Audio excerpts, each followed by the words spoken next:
les Chipolopolo et puis les Palancas Negras d'Angola. Les Angolais se sont imposés 2 buts à 1. Alors, on avait prédit quand même ce scénario finalement qui profite à l'équipe angolaise qui s'impose 2 buts à 1. Bah oui, parce que pour moi, c'est une victoire logique. Parce que dès l'entame de la rencontre, c'est eux qui ont pris le jeu à leur compte, c'est eux qui ont tout de suite pris les initiatives. Maintenant, ils s'étaient heurtés un peu à la résistance de la Zambie, mais je savais que ce n'est qu'une question de temps. Comme l'a dit, la mi-temps a servi donc à réajuster un certain nombre de choses. C'est certes la Zambie qui ouvre le score, mais tout de suite, on a vu l'envie qu'avait donc cette équipe angolaise. Mais tout logiquement, ils sont revenus au score, puis pris le dessus dans cette rencontre. Pour moi, c'est logique. Le score est logique, Mazao? Ben oui, logique, hein, parce que si vous avez, on a observé très bien la première explication. L'équipe zambienne a beaucoup donné en première explication en matière de profondeur de jeu, intensité, débauche d'énergie. Mais la deuxième explication, on a senti un peu les carrés de son culte. Ils étaient obligés de revenir maintenant, de ralentir un peu voilà, leur système de jeu, parce que là, c'était la fatigue totale. L'entraîneur était obligé de faire des changements. Maintenant, les changements là ont complètement basculé. L'entraîneur adverse, il a profité parce que le joueur qui a planté ce doublé, si j'ai bonne mémoire, il était sur le banc de touche. Oui, tout à fait. Quand il a effectué le changement, j'étais même sidéré. Je me suis posé la question pourquoi il a levé le joueur qui se donnait à fond en première explication. Il a vite compris que l'équipe adverse était complètement fatiguée au niveau de la défense parce que si vous avez constaté, le jeune gardien a fait sortir le grand jeu dans ce match. Sinon, la Zambie pourrait encaisser assez de buts. Il s'est battu, il a passé par tous les moyens, mais au finish, il n'a pas pu quand même résister face à une équipe angolaise qui a gardé sa sérénité. Vous imaginez dans un match, tu encaisses un but. Vers la fin, à quelques minutes de la fin, tu gardes ta sérénité, tu égalises, tu doubles encore la mise. Ça manque de la qualité dans cette formation. Bien sûr, hein, la Zambie avait ouvert le score à la 73e minute par Chanda. Et puis, quelques minutes plus tard, voilà, ils ont fait changement et puis égalisation et puis deuxième but marqué. Une victoire précise pour l'équipe angolaise, du coup, qui passe devant, qui prend la deuxième place devant le Maroc et puis devant aussi l'équipe angolaise. Congolaise. Congolaise. Absolument, oui. L'équipe zambienne plutôt. Oui, tout à fait. Et ça, on le savait, même la RDC, parce que là, ils ont 4 points. Ils sont deuxième devant le Maroc, la RDC. Là, la Zambie est à la dernière position. Ça, on l'a dit, on s'attendait forcément à des changements tactiques, c'est ce qu'il a su faire, effectivement. Quand on a vu Mana faire son entrée, on s'était posé la question, pourquoi? Parce que l'attaque fonctionnait bien, il y avait beaucoup de percussions et tout ça. Mais lui seul pouvait imaginer qu'en ce moment-là, voilà l'heure qu'il fallait laisser partir notre gâchette facile. Et il est entré, il s'est offert en doublé et il finit logiquement homme du match. Finalement, c'est un coaching gagnant pour l'entraîneur Gonçalves. Oui, exactement. Il était avec l'Equipa, il a duré avec cette formation angolaise. Donc, il maîtrise très bien les rouages du football angolais. Il connaît la capacité de chaque joueur. Il a beaucoup appris au niveau de la dernière Coupe d'Afrique des Nations. Voilà, il a de la maturité, même si on n'occupe pas la maturité de l'équipe adverse. Mais c'est le football. Les erreurs, ça paye cash. On ne peut pas gagner tout le temps les matchs. On peut passer à côté. On a vu des grands entraîneurs qui ont remporté pas mal de trophées, qui ont perdu des matchs. C'est ça aussi le football. Ça se joue au niveau des détails. Et les erreurs, ça te paye cash. Parce que la première explication, l'équipe zambienne s'est procuré pas mal d'occasions. Mais ils ont manqué de lucidité. L'équipe angolaise a compris. À force de défendre, on risque d'encaisser des buts. Voilà, la deuxième explication, c'était vers la fin. Il n'y a pas de prolongation, il n'y a pas trop de calcul. Il faut attaquer pour créer la différence. L'embuscade était là, ils ont reçu. Et à partir du moment, le classement, c'est le Kenya qui est devant avec 7 points, suivi de l'Angola qui a 4 points, et puis le Maroc et la RD Congo 3 points. Ça devient une mission quasi impossible maintenant pour la Zambie dans cette poule. Oui, mais ça, pour moi, en tout cas, ça reste à voir la suite, parce qu'après, ça va être le Maroc, puis ça va être le Kenya. Le Kenya, certes qualifié, mais qui voudra certainement conserver cette première place-là pour s'éviter peut-être les gros morceaux devant. Il y a tout ça, mais 2 défaites de suite, même s'ils ont encore 2 matchs, mais au regard des adversaires qui les attendent, ça s'annonce compliqué.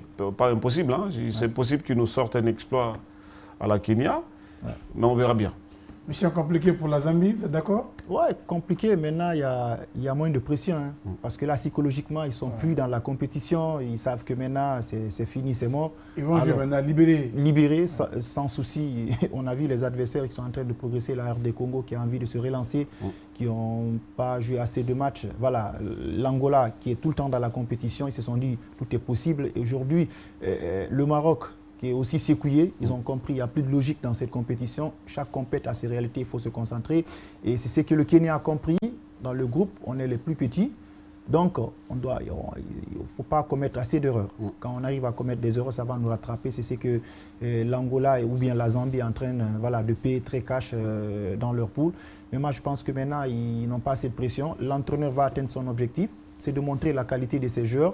Individuellement, est-ce qu'ils vont avoir des clubs ailleurs? Parce qu'il y a des recruteurs qui sont là. Il a déjà dit, hein, l'entraîneur, il n'a rien à perdre. Il a du vécu avec Chelsea, avec ce parcours. Il a roulé ses bosses partout. Il a de la maturité, il a des trophées. Je pense que ça va. Voilà. Assez rapidement. Maintenant, on parlait par exemple du fait que cette défense angolaise est un peu friable parce qu'à chaque sortie, ils prennent des buts. Oui. Mais vous voyez, l'essentiel, c'est de marquer plus que l'adversaire.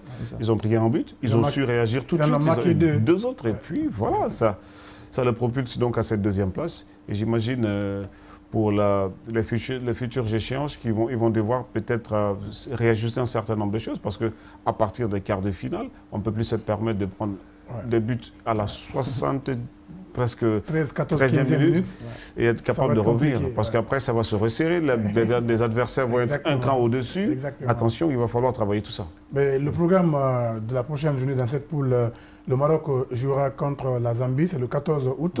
Et puis Angola, RD Congo.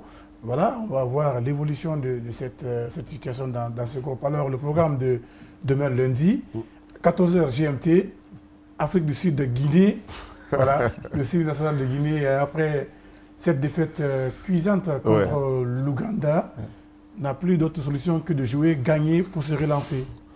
Oui, et après, je ne sais pas, nous on a toujours cette manie-là de se compliquer la tâche en fait. Après je ne prétends pas que c'est facile dans le football, mais a priori, je pense que l'Ouganda avait beau être le pays organisateur, je pense qu'on avait des arguments peut-être pour faire jeu égal, mais de là à perdre 3-0, être incapable de réagir, être incapable d'en mettre ne serait-ce qu'un but, parce que dans ce match-là, vous l'analysez, il n'y a eu aucun élément à retenir.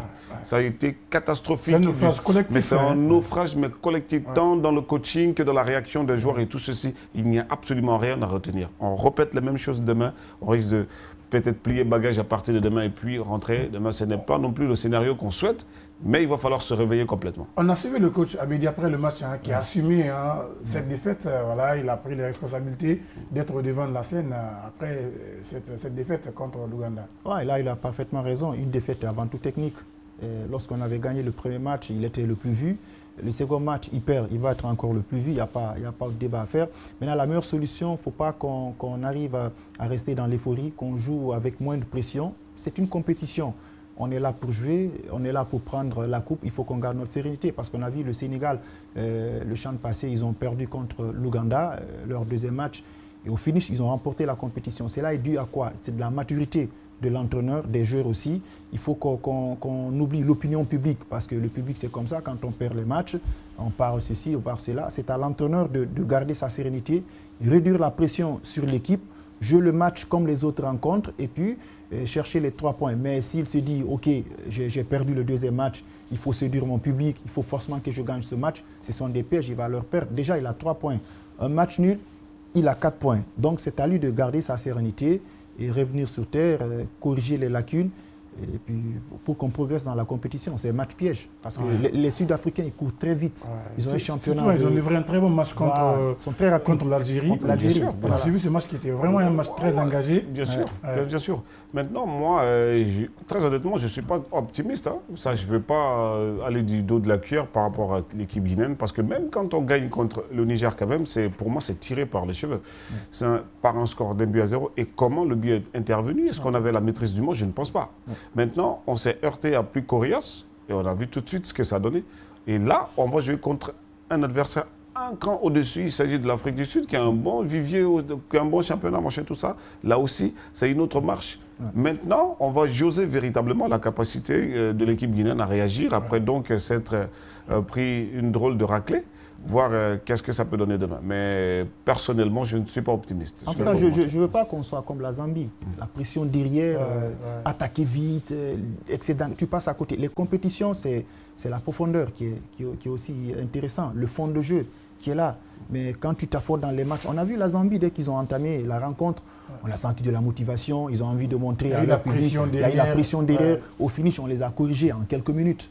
Donc, c'est à Abedi de garder sa sérénité, revenir, faire quelques retouches, parce que cette rencontre va lui permettre de corriger les erreurs sur les profils des joueurs. Ils ont trompé contre le Niger, surtout au niveau de la défense. Empêché dans cette rencontre contre l'Ouganda. Bien sûr, tout à fait. Et même la ligne offensive, ce jeune Yula, il mérite de commencer. Oui, Yula de Renaissance. Il a apporté beaucoup en deuxième période quand il est entré. Il doit commencer, mettre la pression.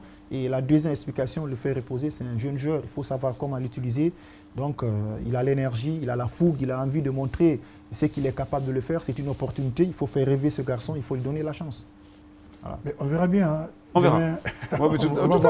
On verra. Ce qui reste clair, hein, les deux matchs qui restent pour la Guinée, c'est 2 finales contre l'Afrique du Sud et puis contre l'Algérie le vendredi. Voilà. Et l'espoir de se qualifier pour l'écart passera par le match de demain obligatoirement. Absolument. Mais, je ne sais pas. Peut-être on va être capable de renverser un peu la donne. Parce que, pour moi, les 2 premiers matchs étaient face à des adversaires beaucoup plus abordables. Maintenant, c'est vrai qu'on a gagné le premier. Le deuxième, naufrage collectif, Afrique du Sud, Algérie. J'ai bien envie de voir. Ça va être compliqué quand même. Moi, quand même, je veux qu'on soit calme dans le match. Parce qu'il faut jouer en fonction de l'adversaire. Les Sud-Africains, ils sont mobiles, ils courent très vite. À force d'entamer avec assez d'intensité, on risque de couler vers la fin. Parce que les carottes vont être cuites. À ce genre de match, tu joues en fonction de son adversaire. Le profil, le football guinéen, on est technique, on est calme, on joue sur nos atouts. Mais quand on se met pour jouer au niveau des contres, des relances, on attaque très vite. Je vous parie, à la 65e minute, les latéraux vont se fatiguer, on va nous corriger vite et puis on va se perturber tactiquement. J'ai envie de poser une question sur la sortie du ministre des Sports, qui est à Mobogo là-bas, qui estime qu'il ne faut pas trop charger les jeunes, parce qu'en Guinée, on n'a pas de stade où ça se joue avec un public de 60 000 places. Voilà, ils pensent qu'il ne faut pas trop les charger, il faut juste les encourager, les féliciter. Comment les encourager pour la compétition? Bon, alors, sincèrement, je ne crois pas que c'était une sortie opportune. Je ne sais pas s'il a dû travailler cette communication avant de la faire, mais sincèrement, il aurait dû se passer d'une communication pareille. Très honnêtement, quand on prend la réalité globale de certains pays africains, même certains qui prennent, c'est pas parce qu'il y a des infrastructures. C'est vrai que peut-être pour la compétition, celle-là, ils ont dû travailler quelques infrastructures pour accueillir la compétition.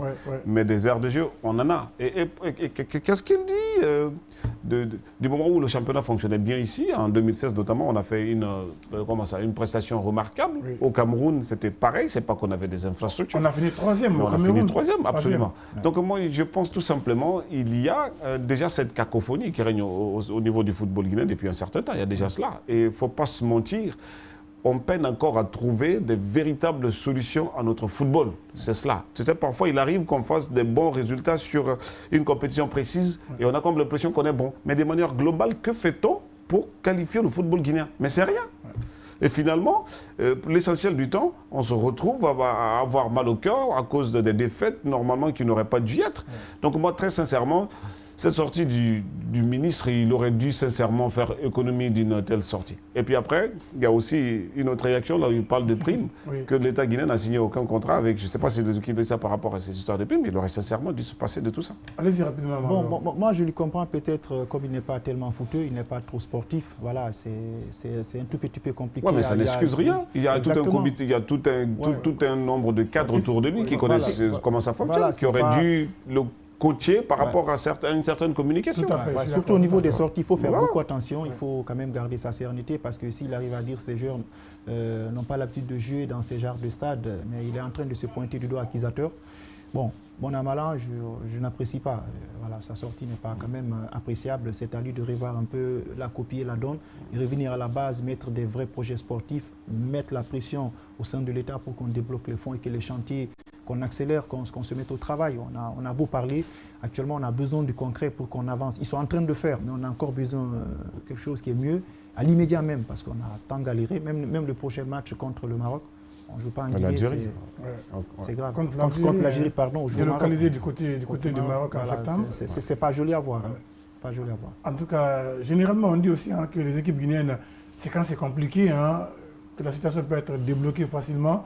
Est-ce qu'un tel scénario est possible dans le match de demain contre l'Algérie et contre l'Afrique du Sud? Oui, ça reste du domaine du football, tout reste possible, d'accord. D'ailleurs, moi, je rêve d'un exploit comme ça, demain. Maintenant, concrètement, l'équipe qu'on a vue là, notre équipe, est-ce qu'elle est capable de battre l'Afrique du Sud? Pour parler vrai, moi, c'est pourquoi je dis j'attends de voir. Mais honnêtement, je ne suis pas optimiste. En tout cas, le niveau qu'a affiché l'équipe sud-africaine contre l'Algérie, il y a vraiment le potentiel dans cette équipe. Mais bien sûr, et encore que ce n'est même pas les meilleurs qu'ils ont amenés. Parce que, en fait. Il y a eu des problèmes. Voilà, il y a tout ça. Peut-être à la limite, ils ne voulaient même pas venir à cette compétition-là. C'est même pas. Parce que des mastodontes, des Mamelodi Sundowns, notamment les Mokoena, les Momotiba, ne sont pas venus. Donc, s'ils avaient décidé vraiment de jouer cette compétition-là, ils auraient ramené pratiquement l'essentiel de l'équipe nationale. Et peut-être qu'ils n'auraient fait qu'une bouchée de nous. Maintenant, c'est du foot. Si on prend conscience de notre état je sais pas, de mollesse et qu'on décide de jouer demain, véritablement, avec des exemples à prendre sur ce qui se fait avec le Kenya, la Tanzanie et l'Ouganda même. Pourquoi pas? L'Ouganda même, c'est possible quand même. Oui, c'est possible. Vous savez, dans cette formation guinéenne, il y a de la potentialité individuellement. Il y a des garçons qui sont capables de créer la différence. Maintenant, c'est dans la compétition, c'est d'être dans la logique de la compétition. L'engagement et jouer en bloc, c'est le plus important dans cette compétition. On peut avoir des qualités d'individualité, mais si déjà sur le plan collectif, quelque part, il y a des véritables bémols. On l'a signalé ici au niveau de la défense, il y a quelques couacs à revoir. Au niveau de la ligne offensive, on n'a seulement que Moïse. Quand il est blessé, on a vu Nyanya. Voilà, Nyanya n'a pas donné satisfaction, qui revient d'une opération, même si le championnat, il s'est illustré, mais ce n'est pas le même niveau. Voilà, ça c'est le champ. Maintenant, dans un cadre général, aujourd'hui, l'Afrique du Sud dépasse la Guinée largement sur le plan footballistique. Ce n'est pas les mêmes réalités. On a vu l'Afrique du Sud lors de la dernière Coupe d'Afrique des Nations. Donc, c'est à la Guinée de partir titiller cette formation, créer de la surprise. On a des potentialités sur le plan individuel. On peut gagner ce match, mais on attend de voir. En tout cas, selon le classement, tout est encore possible dans cette poule, parce que l'Algérie qui est en tête, c'est 4 points. Et puis il y a l'Ouganda qui est deuxième, qui a 3 points. Et il y a aussi la Guinée qui a 3 points. Et juste derrière, il y a les Sud-Africains qui ont un petit point. Et le Niger qui jusque-là n'a pris aucun point. Non, mais sur le plan comptable, tout reste impossible. On n'est pas encore éliminé, on n'est pas en situation compliquée.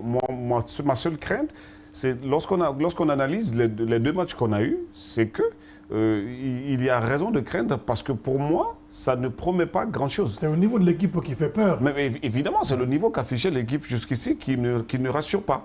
Et maintenant, lorsque tu as vu ces 2 prestations-là, et qu'on te dit le prochain adversaire, c'est quand même l'Afrique du Sud et l'Algérie, ça craint. Il y a de quoi s'inquiéter. Mais évidemment, maintenant, ça reste du domaine du foot. Maintenant, ils peuvent se transcender que demain, on voit tout un autre visage du Sili national. Ce sera tout bénef. Non, moi je me dis, le match de demain, ça va être un véritable test pour le Sili. Voilà, la première sortie, on a gagné de justesse 1-0. Voilà, c'était franchement compliqué. Contre le petit poussin du groupe. Le Niger, on a gagné 1-0, on peut comprendre, entamer la compétition, c'est compliqué. Entamer, c'est très difficile. Maintenant, le second match, tu rencontres le pays organisateur qui avait très mal commencé la compétition, qui n'avait pas autre calcul à faire. Il y a une pression derrière avec des promesses sur le plan financier. Il y a le public qui est là. Vous comprenez la pression qui était derrière cette formation. Contre la Guinée, ils ne sont pas posés assez de calcul. Ils ont joué, ils ont mis la pression, ils se sont donnés à fond. C'était compliqué la Guinée. La Guinée était surpris dans ce match. Maintenant, la troisième sortie, ce n'est pas le pays organisateur. On a 3 points. On s'est adapté, on a compris les réalités de la compétition. C'est demain qu'on va savoir est-ce que la Guinée a une formation qui est prête pour progresser dans la compétition. On verra après l'Afrique du Sud. Voilà qui est bien dit, Amadou Mazor Diallo, journaliste sportif, et puis Pierre Fatewa Gawara. En tout cas, ça a été un plaisir de vous recevoir sur ce plateau du CHAN 2025. Merci en tout cas pour ce partage d'expérience. Et on va continuer durant tout le mois d'août à servir le peuple de Guinée dans cette compétition. Et surtout, on souhaite que la Guinée gagne demain pour que ça puisse en tout cas donner de l'engouement, de la ferveur au niveau du public sportif guinéen. Merci à vous, à tous les deux. Merci. Bien. Le programme du CHAN se poursuit demain lundi avec 2 rencontres. L'Afrique du Sud, Guinée, 14h temps universel. Et puis à 17h, Ouganda sera opposé à l'équipe du Niger.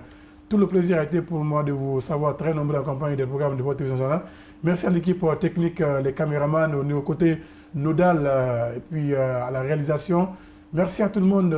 Passez un moment de plaisir en compagnie des programmes de votre télévision nationale. Portez-vous bien.